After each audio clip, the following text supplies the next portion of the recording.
Ya entraron. Hola, buenas tardes a todos. Nuevamente estamos aquí en el aula virtual de la Facultad de Artes y Humanidades, recibiéndolos para nuestro encuentro de la tarde. Hoy seguimos con nuestro ciclo de poesía uniandina. Estamos presentando voces de jóvenes poetas que están experimentando en plena producción, en plena experimentación con su obra poética. Y hoy pues es un placer y un honor enorme para mí presentarles a Fátima Vélez. Fátima Vélez nació en Manizales, es nuestra exalumna, se graduó en el año 2008 del pregrado en literatura, hizo su maestría, bueno, en realidad dos maestrías, ¿no? Una en la Universidad Nacional en Escrituras Creativas y la otra en la Universidad de Nueva York, en NYU. Actualmente está haciendo su doctorado en Estudios Culturales Hispanoamericanos en Hunter College, en Nueva York, vive en Nueva York, está como muy encarretada con Nueva York, a mí se me tiene un poco preocupada, pero bueno, ella es Fátima. Fátima es cofundadora de un proyecto precioso que se llamó Residencia en la Tierra, un lugar alejado del mundanal ruido para el trabajo de artistas, con talleres y espacios súper idóneos y súper ecológicos para el trabajo de los artistas, y ha publicado los libros de poesía Casa Paterna, ese es el primero, que salió en la colección del Externado en el año 15, otro que se llama Del porno y las babosas, que salió en el año 2016, y posteriormente, ese libro es con Power Paola, ¿no, Fátima? Sí. Sí. Y Diseño de Interiores, que es el libro que da título a nuestra lectura de hoy, salió en la editorial Cardumen en el año 2019 con la artista Lady Biónica que hizo las ilustraciones. Bueno, yo creo que sin más preámbulos, lo mejor es que le demos la palabra a Fátima. Bienvenida, querida Fátima, a esta su aula virtual, su casa de la Universidad de los Andes. Bienvenida, adelante. Bueno, Claudia y Luis Antonio, muchas gracias por estar acá y gracias a todas las personas que están acá cuando podrían estar haciendo muchas otras cosas, me imagino. Y acabo de ver a mi abuela, Gloria, entre las personas que están acá, entonces, y a mi prima Mariana, y estoy feliz porque creo que es la primera vez que leo frente a mi abuela, que es una mujer muy importante en mi vida, es como mi modelo. Entonces, gracias. Solamente una aclaración, y es que mi doctorado no es en otra universidad, es también CUNY, pero se llama el Graduate Center, que es el centro de posgrados de la Universidad Pública de Nueva York. No importa, Claudia.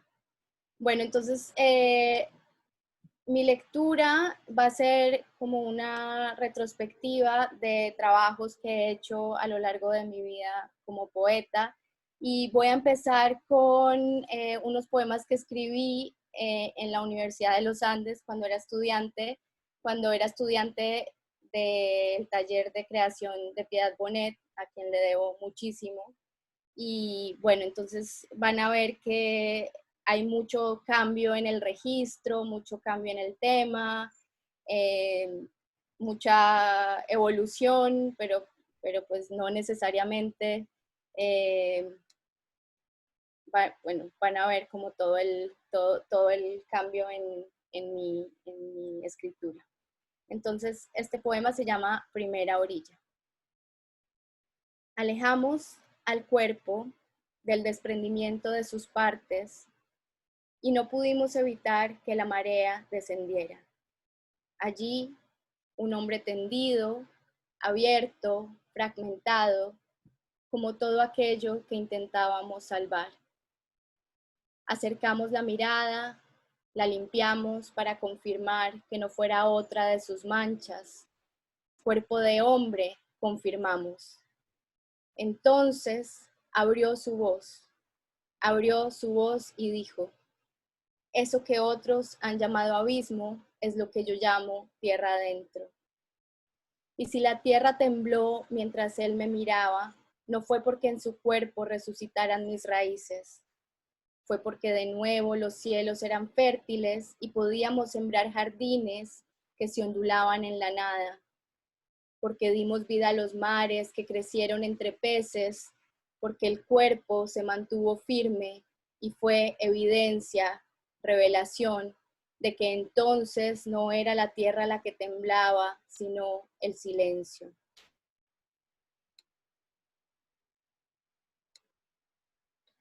Diario del refugio.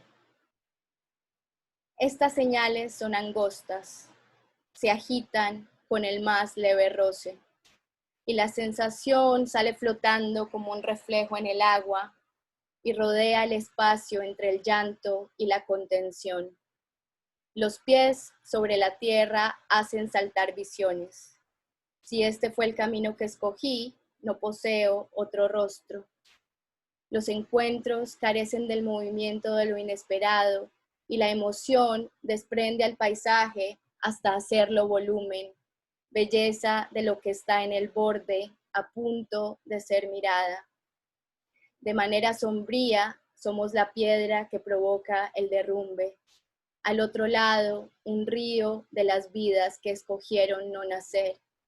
Adentro, la realidad agota toda prueba, se ablanda y se endurece hasta la estría que borda las coordenadas del espectáculo, de cualquier espectáculo digno de ser presenciado. Por ejemplo, la lluvia y quien la escucha. Entre el día cayendo y la tristeza, entre los telones de tinieblas y el susurro interior, nosotros el umbral. Promesa del día muerto. El día congela mis párpados ante la espera, y la mañana no nos besa las manos ni traza con firmeza sus líneas, y una luz no se instala en nosotros con voz propia mostrándonos el camino, y un grito no traspasa el instante del abandono de todo lo que habita y nació muerto entre nosotros, pues donde había corazón, solo hay una piel que se resiste a tomar forma, y la complicidad del silencio que extiende sus dominios con raíces oscuras, y nosotros contemplando la lluvia cuando ciegamente creíamos en el cielo azul de esta mañana. Entonces ahí termino mi etapa uniandina y voy a pasar a la etapa neoyorquina, que es la etapa en donde empecé a escribir diseño de interiores, que es un libro que tiene que ver con ocupar una nueva casa en una nueva ciudad, con unos niños pequeños y una familia, y bueno, todos esos trotes. Fátima, ¿Sí? perdón, la interrumpo. ¿Esos poemas que leyó son de Casa Paterna? Esos poemas están incluidos en Casa Paterna, pero porque Casa Paterna es una antología de libros inéditos, lo cual es un poco chistoso. Pero esos poemas están en un libro que yo escribí cuando estaba en los Andes, que se llama Orillas, que nunca publiqué y que creo que nunca voy a publicar porque ya solamente me gustan esos 3 poemas y el resto, chao. Ok. Creo que si uno no publica las cosas en el momento, ya después no lo ya no hace. me gustan, sí, es verdad. Bueno, sótano. ¿Qué quieres quitar de ahí las telarañas, las capas de moho? Inténtalo. A ver si no aparece de pronto la olla con el arroz pegado, los guantes amarillos que protegen del jabón quitagrasa que te agrieta la piel, y en el silencio de quien lava platos se olvida poner música, el poema se tararea solo, como si tuviera pies y quisiera hacer de ti un salto. Es, no cabe duda, ese que dice que se llegó al final de la carrera y el premio es otra carrera. Y si el premio es mugre coagulado en un sifón, y si todo fondo no es más que horas percudidas en la cortina de baño, la sala donde la luz pega directamente en el reflejo de la infancia, donde también el tema es con la luz. Los niños, sus deseos, su canto de sirena que tratan de arrastrarte a la inacción, a no ser otra cosa que calor atemporal. Su belleza que crece sobre filo, raíz que no se ve en ningún espejo, pero sabes, si no la cuidas, no la riegas, no la podas. Recuerda poner papel conciencia en las paredes. Quien se ha cortado con papel sabe lo que guarda en sus bordes el blanco. Ok. Este es un poema un poco más también de Nueva York, pero es un poema como más juguetón, que no está incluido en ningún libro. Se llama Ancas de Rana. Es la época en que los pájaros han dejado de migrar. La sed de los chigüiros se extiende sin mirada en los llanos. Es el ocaso de las abejas. Perdida la inocencia de las flores, no saben si se encuentran con su olor. De animal y de cambio climático sabe poco este silencio. Langostas no. Las langostas no miran. Hacen de la reducción del espacio un movimiento para ponernos tristes. Habría que ver si no somos también tristes nosotros desde este dentro de langosta en que nos hemos convertido. Digo que esta mirada me toca y hay una historia, la del tiempo que se queda pegado en la crisálida y engrasa la ventana y aún así se vuelve material de vuelo. Oscurece más temprano. Pedazo de pedazo, la luz línea por línea, el crecimiento de vellos entre las piernas, el balde de un supermercado chino en Flushing, es la acumulación. Así y todo tocarnos va soltando sustancia, son las ancas de rana, saltan y salpican clarísimo, con ganas, con la glosa de un hombre de ojos amarillos, y en la presión sobre las R logra llenarse el cuarto de tibieza.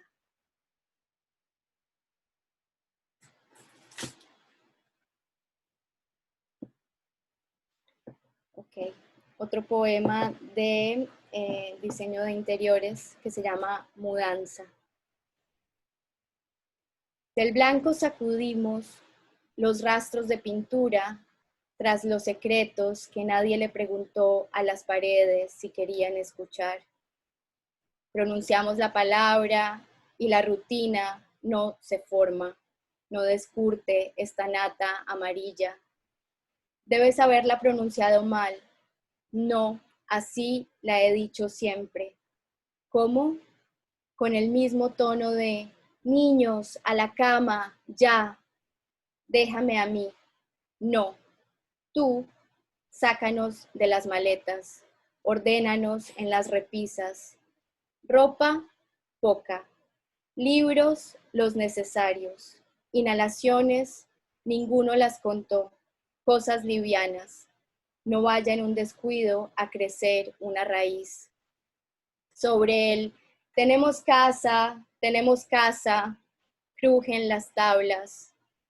Podríamos perforar con esta dicha que no embalsama para siempre, pero nos hace creer que siempre no es una distancia tan amplia como nos la han pintado.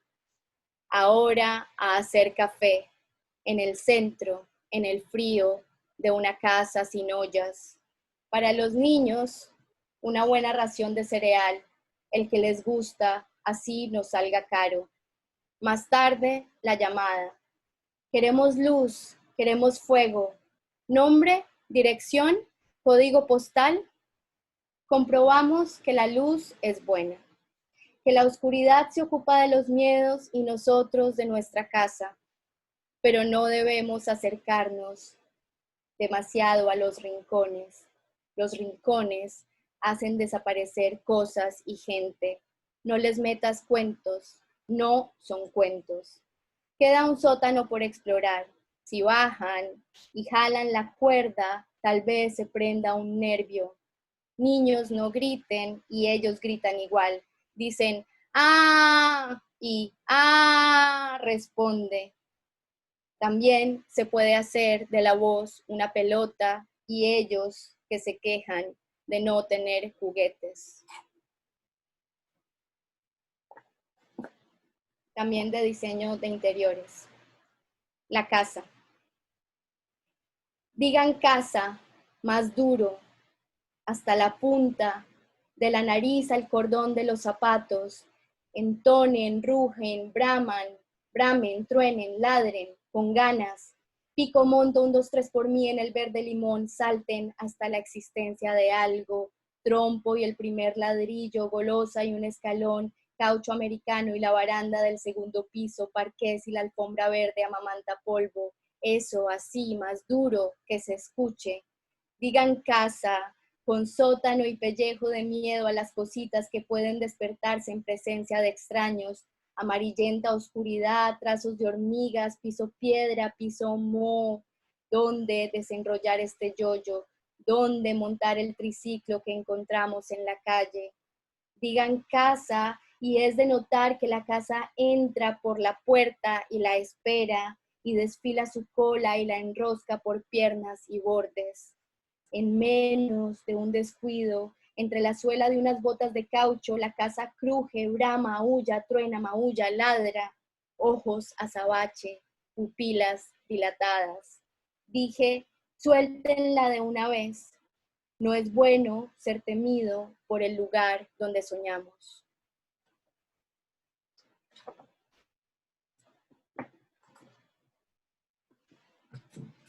Casa paterna. Esta cosa, liberada de formas, parece a simple vista la casa que todos quisiéramos tener, el centro de toda lejanía. Más cerca no es pared, es cáscara de un orden. Los objetos contra los pobres rincones, las pobres ventanas, los pobres estanques, y la vida de los peces no sabemos dónde va a parar, expulsada de sus formas redondo triangulares por la ira de un padre que no se quita nunca el sombrero. Eso de allá soy yo. Esa manera de acercarme al pan no podríamos llamarla hambre. Es la manía de buscar dictados en las formas del brócoli. Lo heredé de los que dijeron, si reconozco la planta venenosa de la no venenosa, sobreviviré y hasta revelaré el desastre por venir. Si el olfato me basta para seguir el transcurrir de la zanahoria y morderla para cerrar los ojos ante el flujo del naranja, la absorción del naranja. A la altura de una hormiga, quiere ponerme a trabajar. Si ella tuviera mi tamaño, haría conmigo a la cruda lo que hago yo con esta carne desmechada. Sin darnos cuenta, el refugio huye, sin más pared que los deseos de un padre que no se quita nunca el sombrero. Repetición del día martes una y otra vez. Repetición del día domingo una y otra vez. Si nos acercamos, podemos ver lo blando saliendo del horno, aroma del miedo a la 1 en punto. Bueno, y este poema no lo iba a leer, pero si mi abuela está acá, lo voy a leer porque ella está acá metida. Se llama La maceta de vidrio. La pulsión con que se despelleja el pollo y se siembran semillas de cilantro en la maceta de vidrio de la orquídea que se creía muerta, hasta que desde la desesperanza surge la flor ampliada de blancura, justo cuando evaluábamos qué hacer con la maceta tan bonita, tan inútil, tan a la medida de la orquídea viva que mandó de regalo la novia de mi papá, 38 años menor que él, 2 años menor que yo. Ondas y raíces crecen y se dilatan. La abuela pronto tendrá 90. Dicen que poco ha cambiado su sangre de amor por las flores, las vajillas, el charol, la remolacha. La piel de cebra arrugada en mitad de la sala. Dicen que poco ha cambiado y en su postura un giro hacia lo blando. La orquídea se alza, ocupa el cuarto donde la creíamos muerta. El cuarto crece y se ilumina y es más amplio y hasta se siente bien estar aquí. La vecina muere a los 45, un cáncer, agonía de 2 años. Tan joven, mi esposa falleció, dice el vecino. Ahora solo, con los niños pequeños, el letargo del Dios que lo acompaña y le cuelga en los párpados. La solidez del pétalo, un negro entre las uñas de quien se aferra a la medida de lo inesperado. Y bueno, ahora voy a leer un poema inédito de también una época volviendo a Bogotá. Antes de venirme a Nueva York, viví en una calle que está ahí en el centro, debajo del Parque de los Periodistas, la calle 17, y estaba mirando por la ventana en esta calle que tiene como una vida maravillosa, por lo menos en esa época. Cuando volví hace un año, pues ya estaba bastante gentrificada, pero en esa época era como una calle muy dura. Y bueno, y este poema surgió de ahí, se llama Calle 17. La calle 17, desde el 5º piso, se debate entre serpiente, río de aguas turbias y un movimiento destemplado de dientes limándose en una acera. Desde acá, 6 de la tarde, hay una vista panorámica del ring. En sus respectivas esquinas, los 2 guardianes. El uno, el pirata, que a veces se llama Carlos y a veces Pedro, tiene una infección tan viva en el ojo izquierdo que está a punto de perderlo. Siempre que llego quiere ayudarme a cargar las bolsas del mercado, abrir la puerta del edificio, quiere ayudarme hasta con mis hijos. Yo no lo dejo. Cuando se acerca, inclino la cabeza y el suelo me habla del contagio, de la impureza, de los agujeros negros, del aullido de los perros, de la compasión. Busco entre mis bolsillos, encuentro una moneda y se la entrego sin mirarlo, con mucho cuidado de no tocarlo, de que él no vaya a tocarme. El otro guardián no evoca descripciones. Envuelto en una bandera de Colombia satinada, aúlla un partido entre Santa Fe y Millonarios que se extiende por la calle 17 y asciende hasta el 5º piso, donde a las 6 de la tarde la pastelería despliega su olor y uno no tiene más remedio que respirar la frescura condensada de la harina. Entonces se suspira, se piensa en lo que no se hizo, ahora que la tarde va cayendo sobre los antojos, sobre lo que produce el olor a pan sin el pan, y de pronto se estrella contra el vidrio o contra el corazón, nunca se sabe. La sensación de ser un pájaro estrujado por un gigante. El gigante no quiere hacerle daño, pero el pájaro no lo sabe. Cuando parece que el cambio de luz está emitiendo señales, una palabra intenta cruzar el umbral y aparece de nuevo la calle 17, que hace de la poesía prosa, que no permite imágenes de cuando los paisajes transmitían belleza por muy feos que fueran. Desde esta vista la realidad es sólida y la guardo en bolsas Ziploc. Las bolsas cambian de color y de estado de ánimo. Abro la ventana, algunas escapan, el aire las hace alborotar el cielo hasta que caen en la calle 17. Los transeúntes no las recogen, los guardianes se acercan y al abrirlas, una esperanza en la garganta, una pluma entre las manos. Este es un poema que se llama El Insomne y está dedicado a Germán Jaramillo, que es una persona que me acogió acá en Nueva York, y a sus historias siempre madrugadoras y noctámbulas. Escondiéndose por partes, en amistad con el comején, hasta tomar posición que no hubo hueso ni carnada para tentar su hambre. Sudor en las fundas, el delirio desciende de la coronilla hasta los callos. Vigilia en corredor. El niño y el ciego hablan en niebla, la culpa en veneno, los demonios en rocas de derrumbe, hasta la indiferencia entre sábana y cuerpo, tripa y escalofrío, verruga y cabeza. El mundo ha perdido su sentido del humor, va dando un coma de insipidez. Cómo se agria, cómo empareda cuatro muros, un estruendo hecho para ser visible, deambula hasta el gotear del primer y último trago de whisky que le suelta la lengua, la pone a rodar sobre humores menos porosos, en picada a lo hondo, soporta el peso con piel de estatua. El mundo ha perdido su sentido del humor. Nadie entiende los chistes con los que le levanta la falda a la señora, y ese que hace un siglo decía ser su amigo, toma la forma pálida de un sujeto no identificado. Si no ha matado a alguien, ¿por qué en la mano el tufo de los muertos? Malparidez como no la ha sentido ningún ancla, más allá del pecho, lo siente rasguñar, o es kikiriki arrebatado al gallo cuando tenía 5 años y son apenas las 12 de la noche. El mundo ha asesinado su sentido del humor. A ese cosquilleo de ser salto y caída lo conoce de sobra. Es la promesa de la luz, con su carita de yo no fui, rociando la mañana, esperanza de que la vida empieza y continúa. Y otra vez que esta noche será distinto, habrá una cortina, un párpado que case al sueño, que lo someta hasta la piedra, que arranque de memoria su adherencia a los pecados.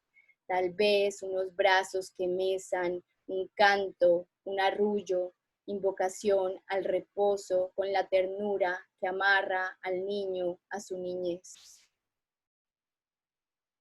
Bueno, este poema se llama Mi nacimiento, 1932, y surge de un ejercicio de éfrasis que tuve que hacer en un taller de escritura con una poeta peruana que se llama Mariela Dreyfus, y era un ejercicio de hacer un poema sobre el cuadro de Frida Kahlo que se llama Mi nacimiento.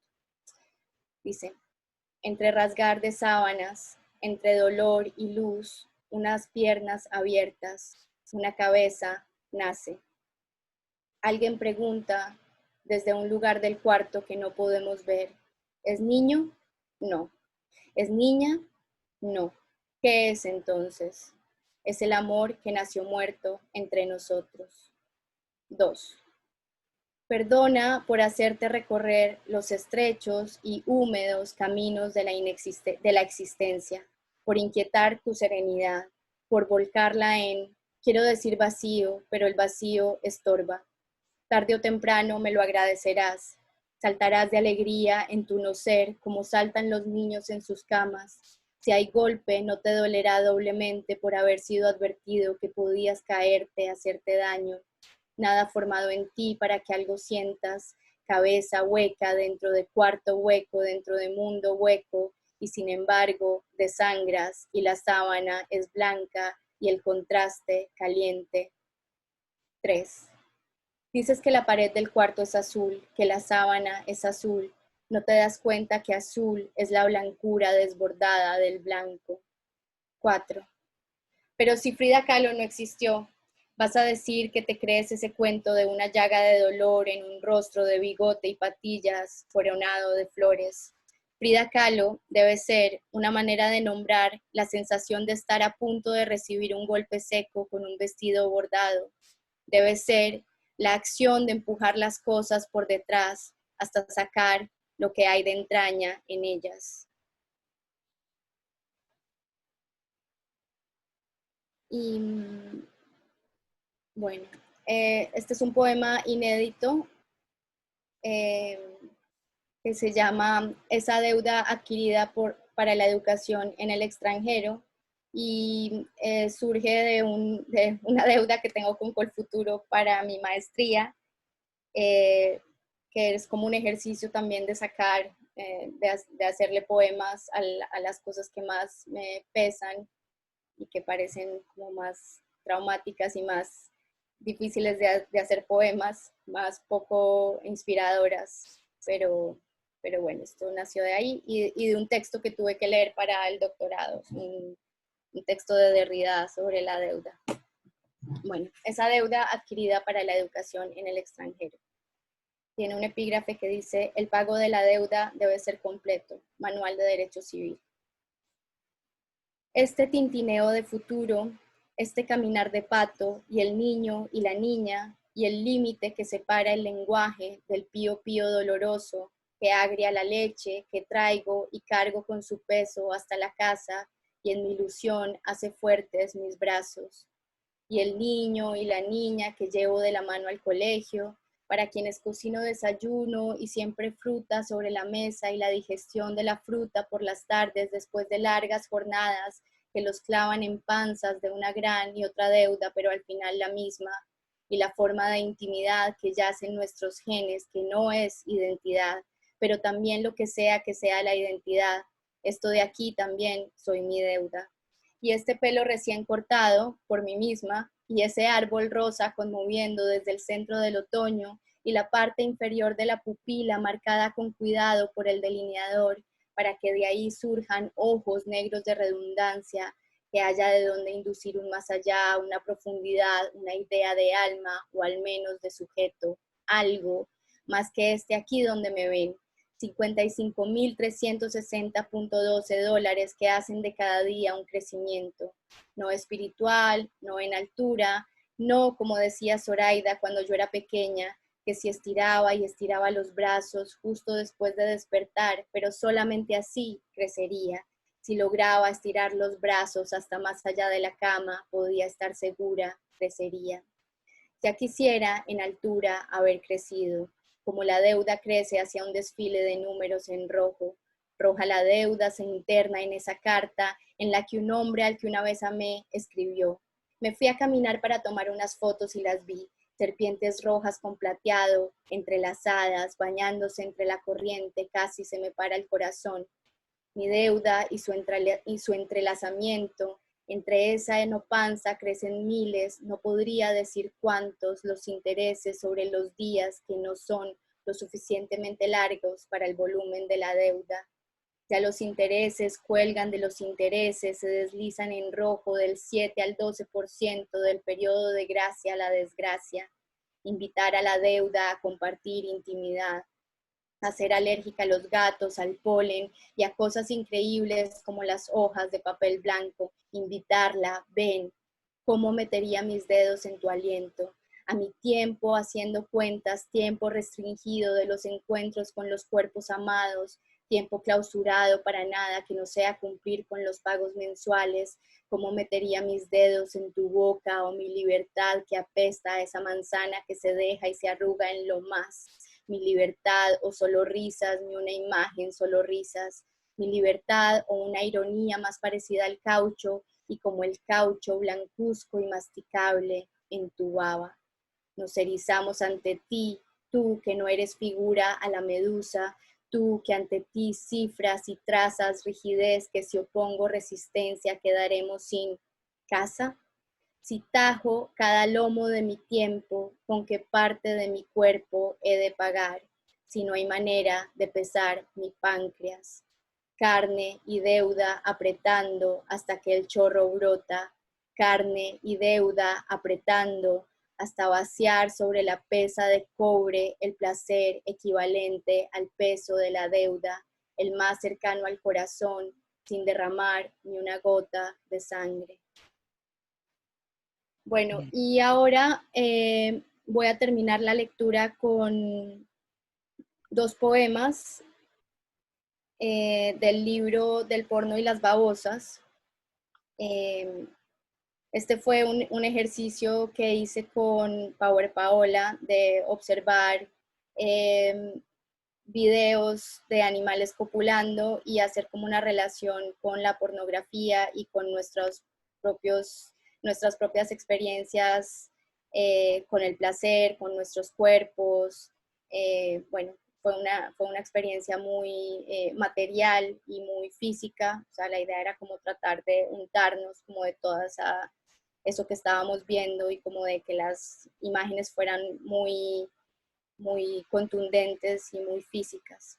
Bueno, esto se llama Del porno y las babosas. No hay porno capaz de igualar el apareamiento de las babosas.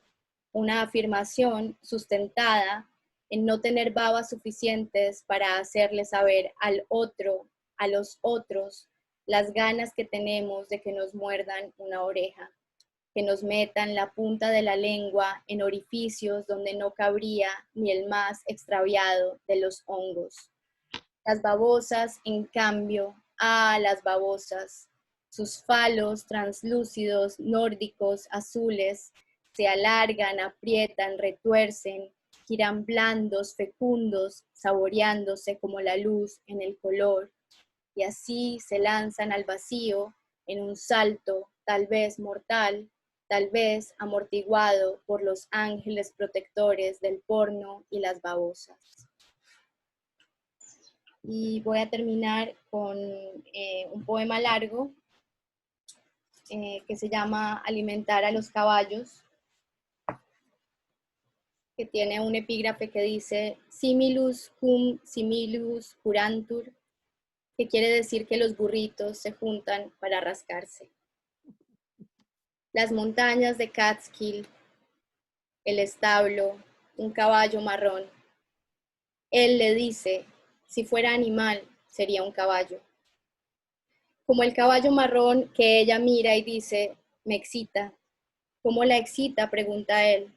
Ella responde, como si las cosquillas quisieran reemplazarme, muy aquí, con la escasa noción que pueden tener las cosquillas del aquí.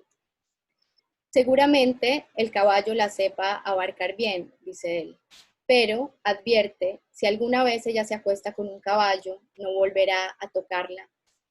Ella no está diciendo con perros, con gansos, con cabras, dice con caballos, pero no es un músculo enfático y ella comprueba cuando toca su mano el no mayúsculo impregnado de lomo y dice, no me acostaré con un caballo para que siga tocándome, lo dice en serio.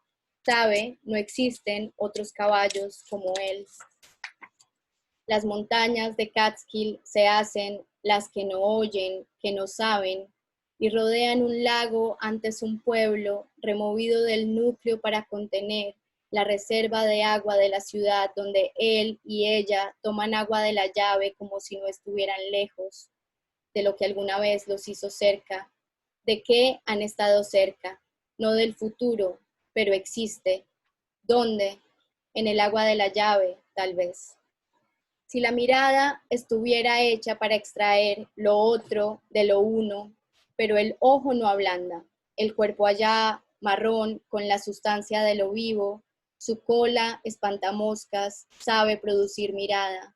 Comer, cagar, ver, oler una hembra, abalanzarse, incrustarse, lastimar el reflexivo, solamente en comer.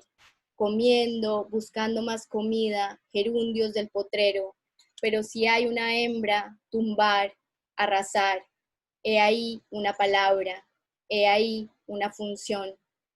En contraposición, las hojas, su postura de otoño, caen como si de caer hubiera adentro un canto, inspección del nosotros en la caída, el yo se instala en ella, el muta en otro, donde hay un yo y un tú, hay un lugar donde crecen y se ajustan y se enquistan las expectativas. Alerta a no quedar en ese ahí de nos. ¿Qué hacer luego con esa pulsación frente al semental jamás castrado? El espacio entre se cubre de atmósfera, la visión declina, es ahora un asalto relinchante y ella ya no está con una persona ni con un caballo, está con la sensación de esa persona, de ese caballo.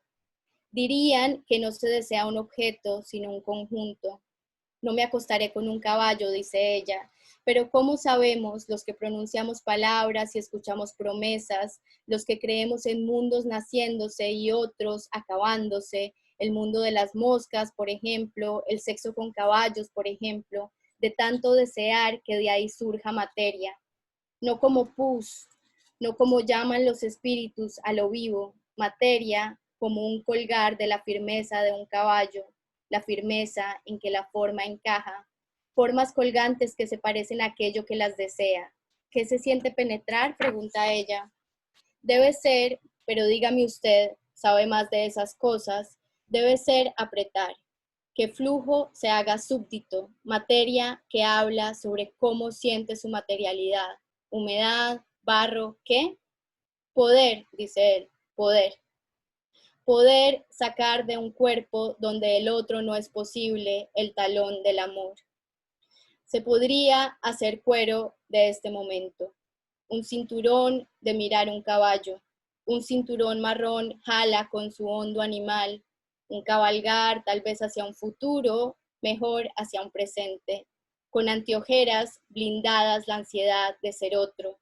Tomados de las manos, la cabeza de ella descansa en la de él y ella lo rascará, le dará guayabas, alfalfa, zanahorias. Bueno, esa es mi Bueno, lectura.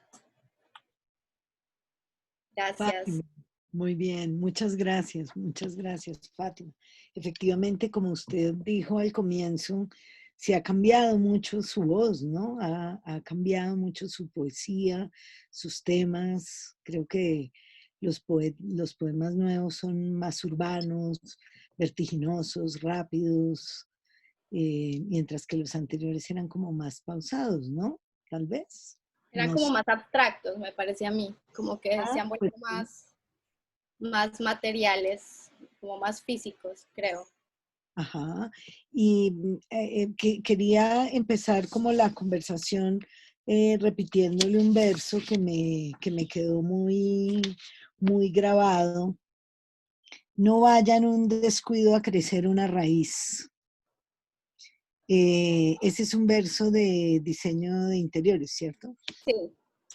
Ese es un verso muy poderoso, como de exilio y desprendimiento. ¿Podía hablar un poco de su experiencia de irse? Pues, que si puedo hablar de mi experiencia de irme, Sí, digamos.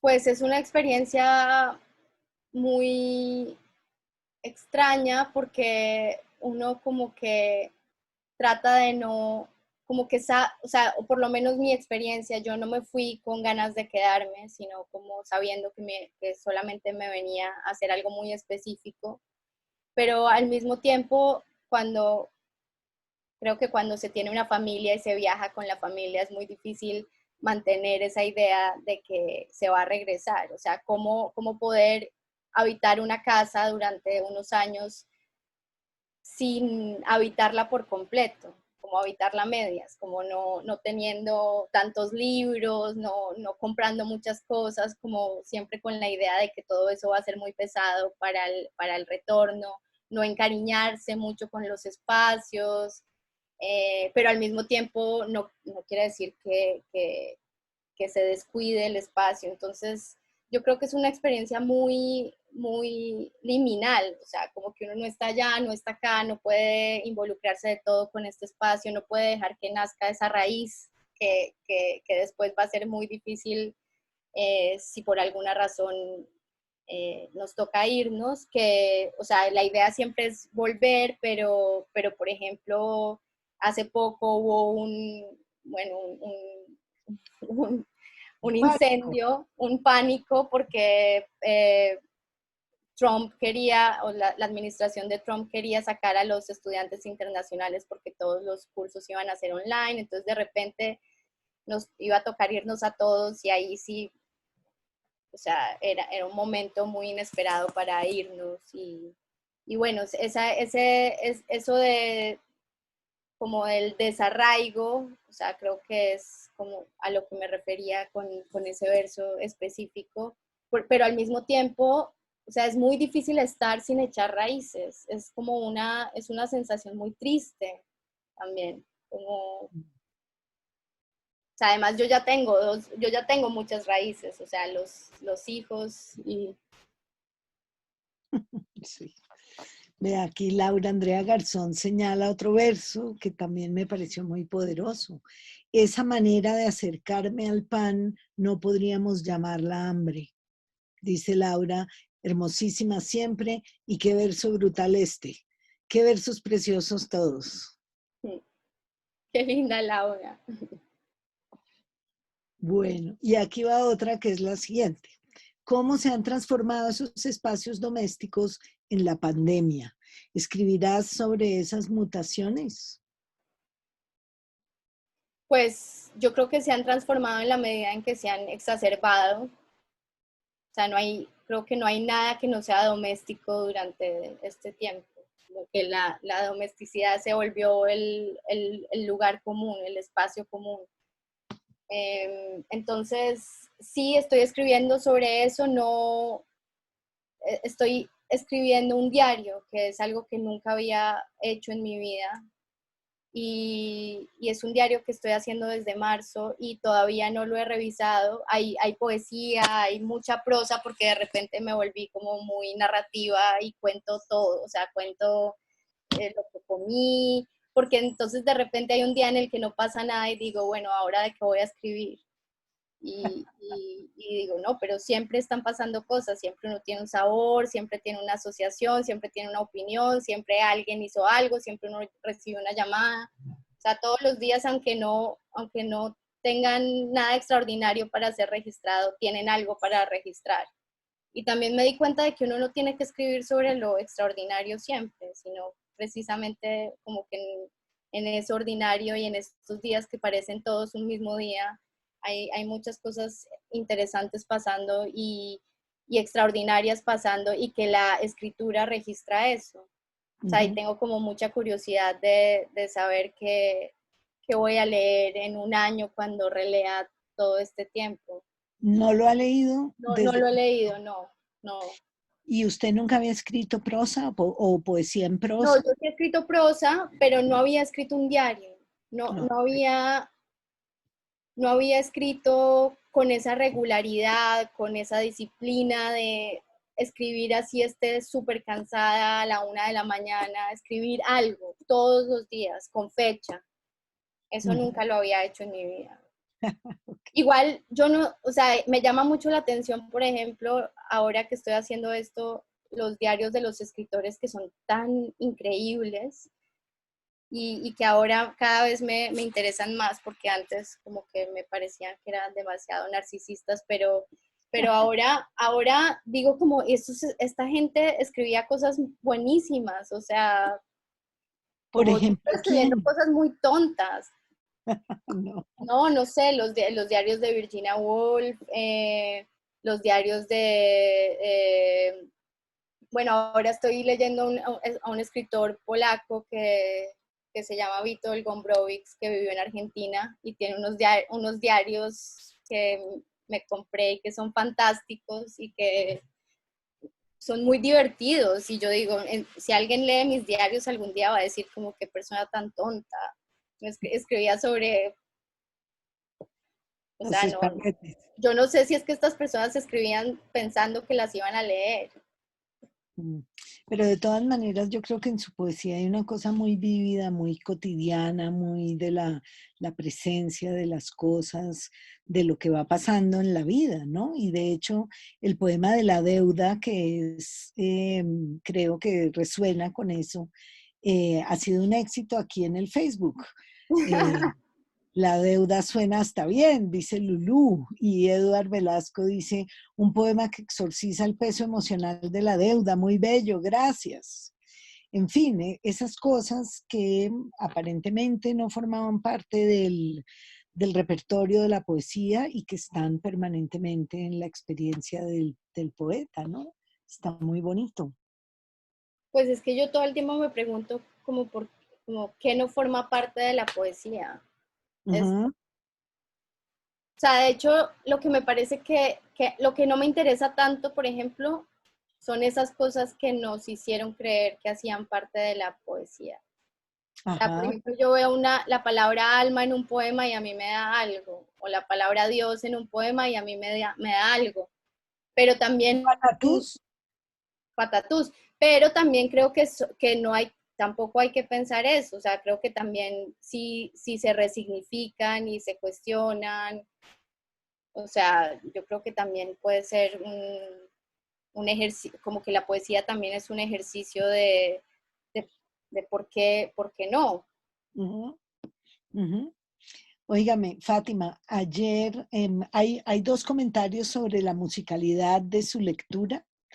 El primero, en realidad es una pregunta que se hizo ayer para Andrea Cote y que yo lamentablemente, no sé por qué, olvidé preguntar en esta lectura del chat a toda velocidad. La pregunta es, ¿qué nos sugiere desde la poesía a los que formamos parte del gremio cantautor? Pregunta Charlie Novoa. ¿Qué le sugiero dentro de la poesía? O sea, ¿qué le puede aportar la poesía a la canción? Eso pregunta Charlie, sí. Pues yo creo que puede aportar un poco como de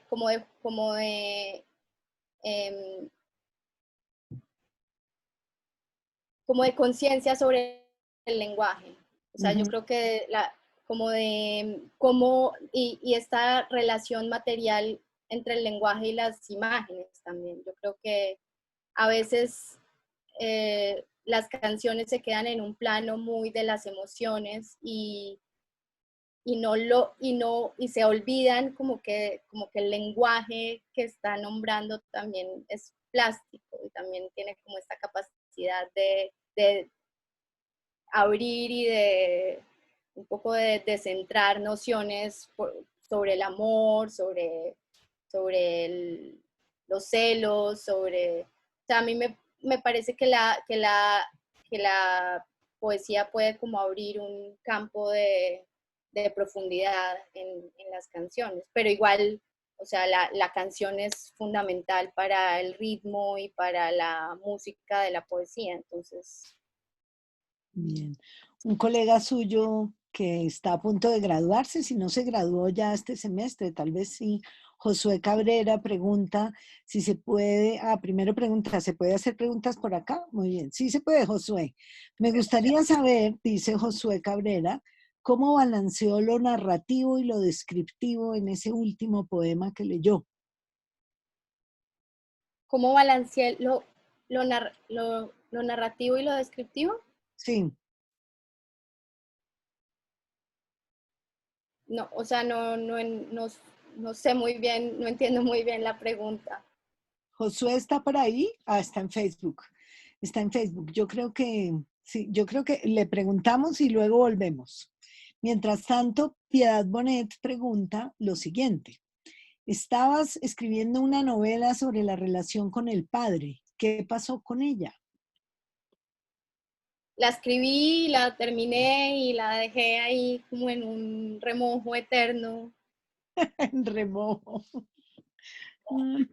Ahora escribí otra también, pero no sé, las novelas me parece que son como una cosa, o sea, cada vez admiro más a la gente que termina y publica novelas porque me parece que son como unas cosas infinitas que no entiendo cómo se acaban. Pero usted, ¿por qué no lanza esas novelas? ¿No será? ¿No? Pues No sé. sí.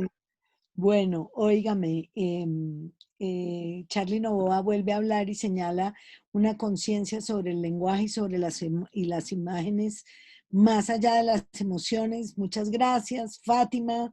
El remojo eterno, un buen título, dice. Muy bien. Bueno, también hay comentarios sobre la poesía de lo cotidiano, nuevamente.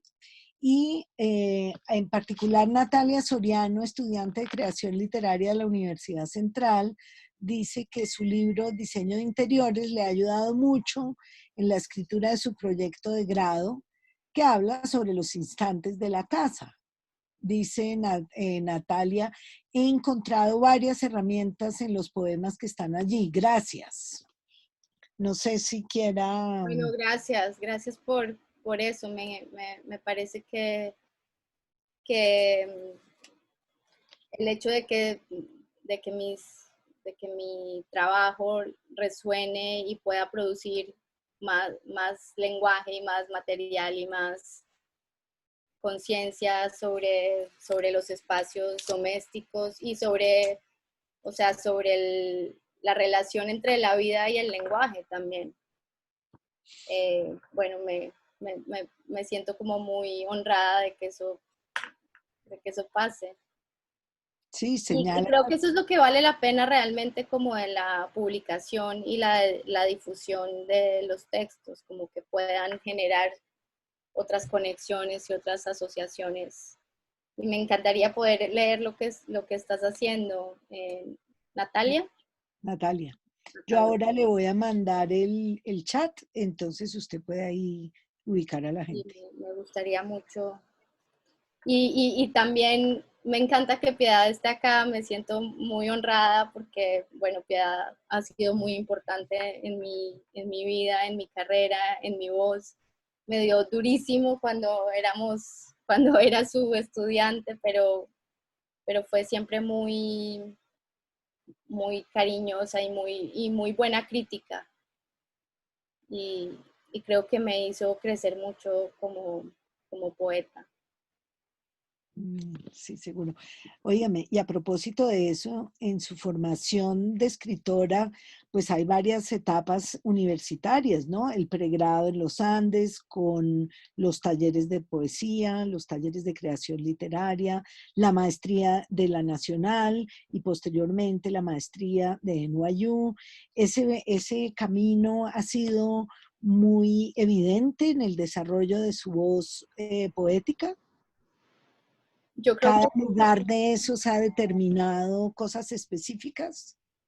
Yo creo que sí, también, porque es que yo creo que también tiene mucho que ver con las diferentes vivencias. O sea, creo que cuando yo me gradué de los Andes, yo todavía no tenía hijos y justo después tuve estos hijos en una situación un poco extraordinaria y loca. Y después tuve la residencia y la residencia también fue un periodo de formación muy importante porque fue un periodo de formación no académica y fue más bien como una conversación constante con artistas de todas las disciplinas que creo que influyeron muchísimo en mi trabajo, porque me hicieron, por ejemplo, pensar en esta cuestión plástica de la escritura que yo como que no había pensado, como en la organización de los versos, en la posibilidad de insertar diálogos, como en cosas Los un poco más gritos, experimentales. ¿Ah? los gritos de los niños que también Los tuvieron mucho gritos, éxito en el chat. por ejemplo, o sea, como ese canto, ese ir hacia el canto y ahí está Piedad, y hacia y hacia la oralidad, hacia insertar conversaciones enteras, que a mí ahora eso me está interesando muchísimo. Entonces creo que la residencia fue muy importante, los hijos fueron muy importantes, como que cambiaron todo, cambiaron los sonidos del mundo. O sea, por eso yo creo que mi poesía al principio era mucho más abstracta y después se volvió muy concreta, porque cuando uno tiene hijos todo se vuelve más concreto. O sea, escribí un libro justo cuando los tuve, que tampoco he publicado, que se llama Diario del Refugio, que es un libro sobre la leche, sobre la elaboración de la leche y las hormonas y todos esos cambios. Pero Y uno de los poemas que leyó no se llama Diario del sí, Refugio.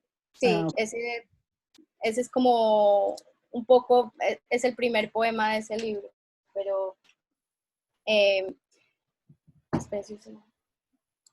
y entonces yo creo que o sea, claro que mi formación ha alterado mucho mi escritura, pero no solamente la formación académica, sino la formación vital que todos esos diferentes espacios han tenido en mi vida.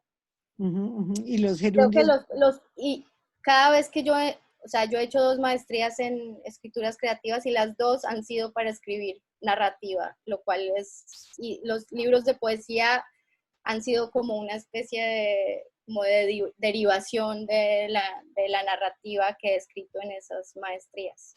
¿Así? Sí. No, no Creo puede que por ser. eso también y de pronto ahí respondo un poco a la pregunta de César, porque o sea, la narrativa está muy instalada un poco en estos poemas, porque cuentan historias, pues cuentan como unos momentos y se concentran como en unos momentos específicos, no tanto como de lo que siento, sino también como de la experiencia. Ujú, ujú, ujú. Bueno, a mí me gustaría decir algo.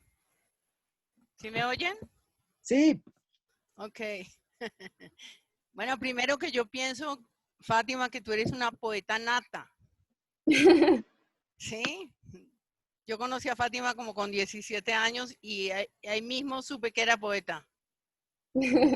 Y Gracias. en mis muchos años de la universidad no conocí mucha gente que me pareciera que era poeta. Pero me parece que has incorporado muy bien la narrativa dentro de la poesía, que eso está muy bien imbricado, que era lo que alguna persona estaba preguntando ahora, ¿sí? exactamente, O sí. sea, Claro. que hay descripción, hay narración y y no es una poesía lírica, sino más bien como experimental y atrevida, ¿no?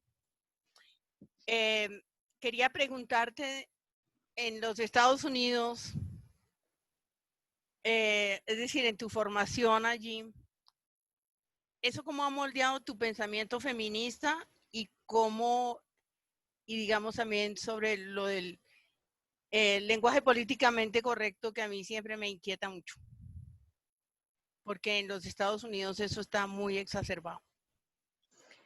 Bueno, me parece, gracias Piedad por tu comentario.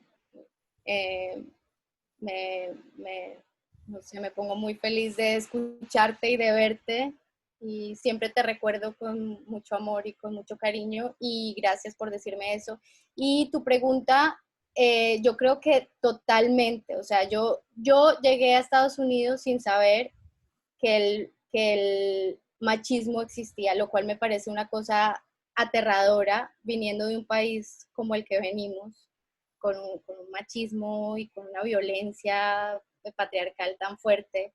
Y yo creo que a mí, yo me he politizado mucho en la universidad, o sea, sobre todo en el doctorado. Eh, se, hemos, o sea, he leído mucho feminismo y eso me ha abierto una conciencia y y he recapitulado como momentos de mi vida donde viví mucho machismo y yo no me había dado cuenta y me aterró como que yo hubiera naturalizado tantas cosas de mi vida sin asumirlos como gestos como machistas. Entonces, me parece que, o sea, como que me alegro mucho como de haber hecho ese despertar de conciencia y lo pienso mucho en relación a mi trabajo, cómo lograr incorporar todas estas nuevas, pues, esta nueva conciencia sin volverme panfletaria, sin, como sin tampoco como politizar totalmente la escritura. Pero, por ejemplo, hay algo que a mí me interesa mucho y es todo este tema del lenguaje inclusivo, y porque yo creo que el lenguaje ha sido muy machista durante mucho tiempo y yo creo que o sea, por ejemplo, a mí me enseñaron que decir una, cuando uno dice una misma, era una marca de clase baja. Y me parece que eso es súper fuerte, porque ahora que estoy como pensando todas estas cosas y digo una, me siento todavía como hablando mal, como si hablara, y cuando pongo en vez de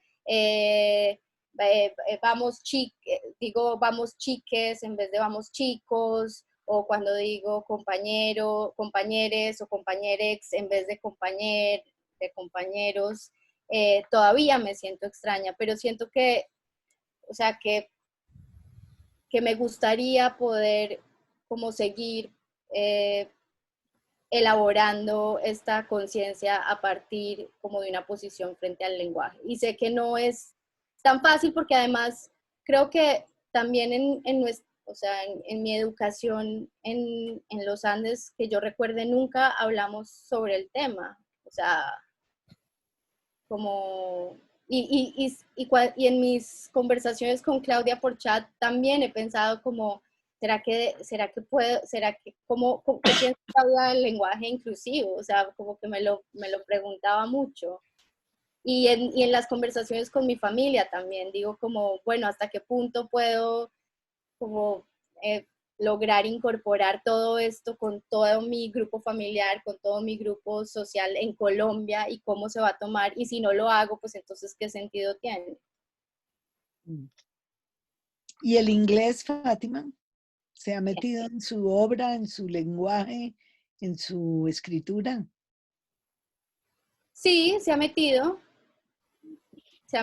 sobre todo en mi, yo siento que a mí se me olvidó hablar, como ahora no, ahora cada vez que trato de expresar algo ya no sé si usar el inglés o el español, se me olvidó hablar en inglés y en español, porque no sé, como por ejemplo acá quiero decir todo el tiempo I mean, y no, o sea, I mean. I mean. Ayer Andrea Cote decía que esa ciudad de frontera donde vive ella, que no solamente es la frontera entre México y Estados Unidos en El Paso y Ciudad Juárez, sino la frontera en su cerebro y en su docencia y en su escritura, la frontera entre el inglés y el español, le había resultado a ella un espacio muy productivo y muy fecundo. Pero posiblemente usted, que también trabajó en una maestría bilingüe en NYU, tiene esa sensación, ¿no? No sé, es posible. Sí, lo que pasa es que igual yo he estado en un espacio muy de convivencia con con las latinoamericanas y con españolas entonces la relación con el inglés es mucho más textual que Okay. oral, por ejemplo. Uh-huh. Y creo que eso es un problema porque acá somos, como es una ciudad tan hostil, acá las comunidades hispanoamericanas se concentran mucho y se vuelven muy endogámicas. Y yo siento que yo estoy como en una especie de burbuja hispanoamericana que hace que nuestra relación con el inglés sea complicada. O sea, yo no me siento en un espacio como el de Andrea de frontera, yo me siento más en el espacio latinoamericano o hispanoamericano en el éxodo. Ajá. Entonces, lo cual me parece terrible, pero, o sea, cada vez, y porque además eso genera muchos prejuicios, porque yo tengo un montón de prejuicios con los gringos y tengo como, o sea, me causan mucha dificultad, me causa, por lo que dice Piedad, que sean tan políticamente correctos en cosas que a mí no me parece que valga la pena ser políticamente correctos. Por ejemplo, en no decir las cosas directamente, sino en dar rodeos, en ser pasivo-agresivos, ¿sí? Como que a mí me parece que la pelea es por otro lado. Ya, sí. Vea, Fátima, aquí hay un mensaje de Eduardo Velasco que le voy a leer. Gracias, Fátima. Tienes un estilo bello para tornar lo simple y lo cotidiano en fabulosa melodía. Mi espíritu se liberó y mi imaginación de artista vio, olió, sintió y dibujó cada espacio, cada objeto, cada situación descrita. Un abrazo cálido. Ah, Está bonito, está muy lindo. está muy poético el comentario. Poético. Bueno, y aquí hay otra que tiene que ver con lo de Estados Unidos. Qué interesante lo que tú dices de que llegaste a Estados Unidos sin la conciencia del machismo. ¿Cómo llegaste a este tipo de temas estando en Estados Unidos? ¿Es muy importante en el lenguaje para la poesía? Yo creo que leyendo y dándome cuenta de una cosa que nunca me había dado cuenta, y es que yo tuve en la maestría de NYU, tuve muchos compañeros hombres y muy heterosexuales y muy, o sea, maravillosos, los amé, pero hablaban muy duro y no dejaban hablar a las mujeres. Entonces yo siempre sentía que tenía que alzar mucho la voz y de repente me vi alzando mucho la voz y yo era como, y traté como de pensar en otros espacios en Colombia donde tenía que alzar la voz Y después me di cuenta como en mi casa, yo, o sea, a veces tenía que alzar la voz, o sea, como en muchos lugares. Entonces, como que las circunstancias y las lecturas hicieron que yo empezara a ver como un montón de cosas que antes no había visto. Tal vez porque también en los Andes tuve la suerte de entrar en un matriarcado, porque a mí me tocaron casi todas, no había muchos profesores hombres, había dos, Ricardo Camacho y ¿cómo se llama? Adolfo. Adolfo Caicedo. Y Adolfo Caicedo. Y el resto eran puras mujeres maravillosas y muy fuertes. O sea, en ese matriarcado uno que iba a sentir un machismo, era difícil. Eh, pero, pero digamos acá lo sentí muchísimo y me tocó como bueno, y entonces de repente yo alzaba mucho la voz, pero entonces alzaba la voz y me decían, ah, no, tranquila, como que, y ahí empecé como a darme cuenta de cosas que no había visto. Mira el comentario de, no sé si es de Mariana o de su abuela. Dice, siempre gritando en nuestra familia para que medio nos oigan. Exacto, Qué exacto. belleza. Y entonces uno grita y se vuelve, y es la loca, Eso. o Histérica. la histérica. Muy bien. Ay, Fatimuchi, bueno, muy bien. Mire este último comentario a ver si usted quiere decir algo. Hay una, viene de La Mancha del Quijote, está en Facebook. Dice, hay una generación de poetas femeninas cuyas obras están invadidas de un huislahuanismo. Tu tono reflexivo insinúa esa tendencia. ¿Qué influencias o poetas han regido tu escritura? Que mi, que mi, eh, que mi, que mi poesía no tiene el wislawanismo. No, pues no sé, creo que sí, un poco.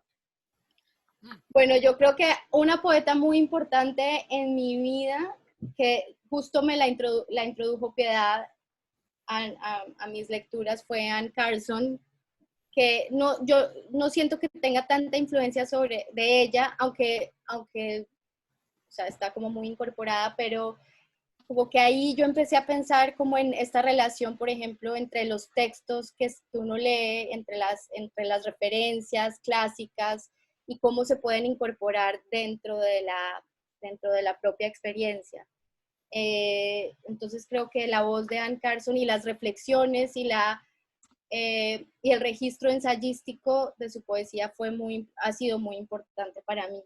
Es el libro que se llama La belleza del marido, que es precioso, que creo que es uno de mis libros favoritos, fue muy importante.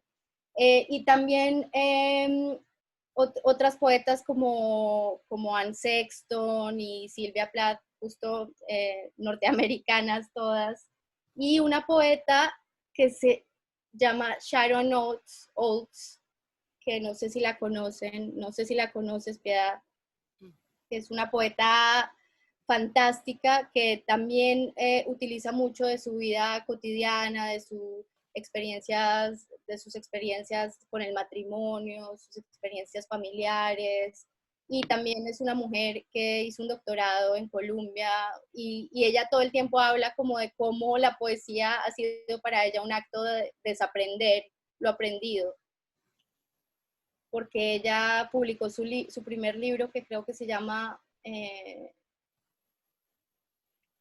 Padre, no. Sí, El ayer padre, sí. habló Andrea de ella. Sí. ¿Ah? Ayer Andrea habló de Sharon Oates. Bueno, Ese libro, ella El publicó padre. su libro muy mayor, como bueno, muy mayor no, pero para ser la poeta que es, lo publicó a los 38 años, después de haberse graduado del doctorado, y dice como que ella tuvo que aprender todo para poder escribir ese libro. Entonces, no entiendo muy bien el comentario del tono, pues, No, pues, mire, ella lo que dice, La Mancha del Quijote lo que dice es que hay una generación de poetas femeninas cuyas obras están invadidas de un wislahuanismo. Y luego dice, tu tono reflexivo insinúa esa tendencia. Y luego pregunta cuáles son sus influencias. Ese es el comentario. o sea, ella dice que mi tono también entra dentro de la categoría Wislawan. Que le sonó un poco a eso, no sé, usted Ok. qué piensa. Bueno, no es la poeta que más leo, pero puede ser. Wislawa. Sí. Muy bien. Bueno, y hay Bueno, una poeta negra norteamericana que también estoy leyendo mucho últimamente, que se llama Audre Lorde, está que muy cotizada, ¿no? sí, que también era una activista y era, bueno, una mujer, una defensora de los derechos humanos muy, muy maravillosa. Y ella funde de una manera que a mí me interesa mucho, como la parte política con la parte poética. ¿Y cómo ha visto usted, cómo ha vivido este despertar de esa conciencia y de esa militancia de los negros en Estados Unidos por estos días? Pues yo lo he vivido de la manera más entusiastamente posible, porque es la primera vez que veo a las personas acá tan politizadas, porque, o sea, cuando ganó Trump, yo pensé que esto se iba a armar una revolución y nadie realmente, o sea, fue lo de las marchas de las mujeres y todo, pero se apagó muy rápido. En cambio, siento que acá como que hay una cosa que se estaba formando desde hace mucho tiempo y que por fin explotó. Y, y la verdad es que lo que está pasando es muy hermoso, porque creo que ha reunido muchas rabias de la mejor manera posible. O sea, es inevitable que haya esa violencia y todo ese enfrentamiento por el gobierno, pero me parece que la manera en que se ha dado ha sido muy, muy hermoso y da como unas ganas como de que realmente las cosas cambien. Pero me imagino que eso ha pasado tantas veces en la historia que, Y, que y no un sé. poco paradójico que la gente se vuelva a la calle en tiempos de confinamiento, ¿no? Es un movimiento. Total, sí. Pero también una cosa que a mí me ha parecido increíble es que incluso cuando empezaron las protestas en Nueva York, que la gente pensó que iba a haber otra vez brotes del virus, no hubo brotes del virus. Entonces, creo que se puede salir a manifestar sin peligro, siempre y cuando pues se lleve una máscara. Y Yeah. entonces creo que, o sea, por lo menos el peligro del virus no está. El peligro ahora es otro. O sea, el ejército es el peligro. La policía. La policía. Muy bien. Bueno, Fátima, ¿qué está escribiendo? ¿Qué nos Bueno, estoy recomienda escribiendo leer? ese diario, que yo creo que algo va a salir de ahí, y estoy escribiendo, pues la verdad es que estoy como muy en modo doctorado, en modo doctoral, y lo que estoy haciendo es leyendo cosas maravillosas, ¿Cómo qué? Cuéntenos un tris. como esa Antes novela de irnos. que le recomiendo a todo el mundo, si no se la han leído, la de la pájara pinta, la de Estaba la pájara pinta, que no me la había leído y ahora me la estoy leyendo y creo que es como una cosa maravillosa. O sea, una cosa de recorte, de recuerdos, de archivo, de estructura, que me parece que es como una forma de pensar muy descentrada, como creo que, o sea, a mí me parece que resuena con muchas cosas que yo pienso sobre cómo decir las cosas. Sí, sí. Y mucha historia ahí metida, ¿no? Y de Sí, mucha una historia. manera muy Pero vibrante. también mucha infancia y mucha finca y mucha... Mucha Y no sé, Pereira. ¿ah? Mucho Pereira y Mucho Manizales. Pereira y mucho Manizales y mucho nuestros antepasados abridores de caminos, eh, y circo y Jorge Eliezer Gaitán y todo, está todo. Y Camilo Torres. Y Camilo Torres y todo. Muy bien. Me parece Bueno, que, bueno, la estoy leyendo en línea, no he podido conseguir el libro, pero pues si tienen la oportunidad de conseguirlo, creo que es una muy buena lectura. Es una lectura difícil, o sea, no es como, hay que tenerle un poco de paciencia porque no es como una novela en la que se entre así como de principio a fin, sino que es una novela que requiere como de una entrega y de una atención especial. Muy bien, sí. Bueno, pues Fátima, muchas gracias. Bueno, Claudia y todas las personas que están acá, gracias. Queremos unas palabras finales para que usted, para despedirnos de usted con una sonrisota en la cara. ¿Qué? Que si nos habla, díganos algo así como para irnos y quedar así eléctricos. Claudia me la puso muy difícil. Muy difícil, no, pero es que usted con esos versos, por ejemplo, eso del gerundio del potrero a mí me dejó verde. Eso de, no sé, yo no sé si usted se acuerda que yo tenía en mi oficina, en mi tablero, el letrerito ese de similia cum similibus rascuntur. Casi me Fue usted la que me dio eso yo lo tuve que haber sacado de ahí. De pronto usted me lo pasó a mí, yo no sé, yo no me acuerdo, pero me hizo evocar unos ratos muy, muy agradables y muy hermosos. Muchas gracias. Bueno, no, Todos gracias. en el chat creo que todos dicen que qué buena energía y que bueno, que abrazos y que gracias. Bueno, no, gracias. Yo estaba muy nerviosa con esta lectura porque es como volver a la casa materna, a la casa A la casa académica, a la virtual, casa, ¿ah? a la casa virtual. A la casa virtual, sí, a la casa usada virtual. Y bueno, no, es muy, Muy como, bien, muy enriquecedor saber que este diálogo continúa después de tantos años y cierto. que bueno, la academia también puede ser un espacio de formación de escritores, aunque Ahora tenemos muchos proyectos de grado en creación, ¿usted sabe eso? claro, en mi tiempo era prohibidísimo, era una herejía. Yo sé, fíjese usted, hasta yo fui jurado de trabajos de grado de creación este año, fíjese. Así estamos. Muy Bueno, pero bien, además yo creo que combinan muy bien. Yo creo que la formación académica a mí me ha dado muchísimo o sea, de hecho el otro día estaba pensando que cuando termine este doctorado, no sé de qué voy a escribir, porque todo el tiempo me quejo de que la academia no me da tiempo, pero es de donde salen todas mis referencias. no, eso va a seguir. Muy bien, Bueno, muy encantador, muchas gracias. bueno, gracias a todas y nos vemos. Gracias, Fátima, chao. Chao.